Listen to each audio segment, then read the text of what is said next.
So it also came what you call a creativity, right? On how to survive. So, and community organizing. I remember that when we got a plot, I don't know how they call it now, Saturday, we all meet at night, one Sunday together, and we also plan how can we try to dig a toilet, so solutions also come from there, so despite the poverty, what I also saw that kind of community, right? But no matter how hard you try, you end up falling. You have to keep on. And to share with you now, I won't call their names, but up to now I'm still sad. I meet some of the women as I am 41. I think it's a lot of life in the ghetto where they gray hair, right? But you go around and I see these women selling the same thing, the same quality, and it has not changed. And it's sad, but at the same time, they're inspiring me, and they're not giving up. They can't make it, but they keep doing the same business. Up to now, I see some of them, and I'm like, wow. And that's their life. And I get inspired by them, not giving up, still selling the same things, and not enough capital, but they are not giving up. So apart from, we call Kibera, just to let you know, and I think it's in the book. Kibera for me, forget the PhD. Kibera for me is, I call it, it is a university of life. Yeah. University of life. And if you go through that university, there is nothing impossible. That's why we are all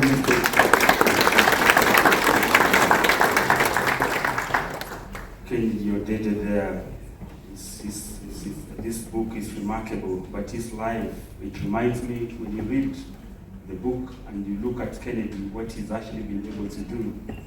For us who dwell in the Republic of Letters, writers, they say that sometimes when you write a book, there's that element of redemption, that after all this trouble, what is it that you're giving out? And in spite of all the difficulties and the hurdles and the obstacles, when you see Kennedy here, just his person is a story of inspiration.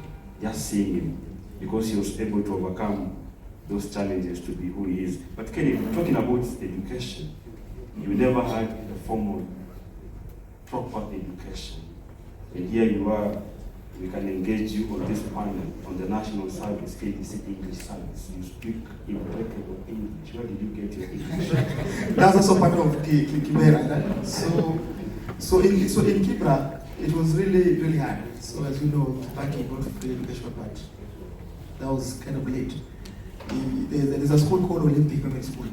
It was one of the best schools, but few kids from Kibera, you couldn't get there. I used to remember some kids coming with a car, and it was a really, really tough life. But as a street boy, I was able to learn from collecting the newspapers on the street.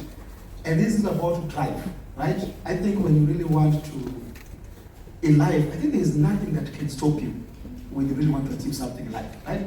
So I used to see kids in uniform, and I'm like, I want to be like them, right? So it was really, really tough. But at the same time, I have a friend of mine called Rasodero. We could just sit down and talk about reggae and talk about books, right? There was no library, right? So we had that kind of anger, right? And I went to America without knowing how to use a computer. I remember those days, right, in the US. But if you come from that university called Kibera University, or Madara University, or Ghetto University, nothing was going to stop you, So you have to have that anger. But the negative part of it is that I'm so hardcore. Sometimes I feel that I'm not nicer to some youths who are not working hard, because I see my life and I'm like, what are you doing, right? So I have to remind myself that it's my story, and to be honest with you here in this room. So my story, I also feel that, that I also put in paper, right? Most of people have, in Nairobi, have you started Nairobi? How many people live in the informal settlement? Almost over 65%, right? So they're going through this journey. So this is their story too. Yeah. Great. I have one question for you before I bring in the journalists, and then we'll have a short interlude, some reading. We'll talk about Shofco in the second panel discussion. Now, this is the question, Ken, that having gone through that difficulty, that nastiness, the brutality in that slum life. You thought that you could actually change your life by finding hope on the streets of Nairobi. And when you first went to the streets, you were almost killed. Okay? Yeah, you were almost killed. I want you to just very briefly to touch on that story. What was it? What really happened? So I went through a lot, but a couple of things that I want to share with you. Me and my friend were so angry, and I love this Lego story. So we had a plan. So my guy will talk to this mama, and me I'll put my hand to steal this. But they got me, and I was really beaten, almost to death. And they were saying, "Hua, choma," And then what really happened there, if I look back, is that you are dealing with people who are also kind of sad, who don't have something, so they are bringing their anger into you, right? So I was on my turn, somebody just came in and be like, "Stop beating this kid," right?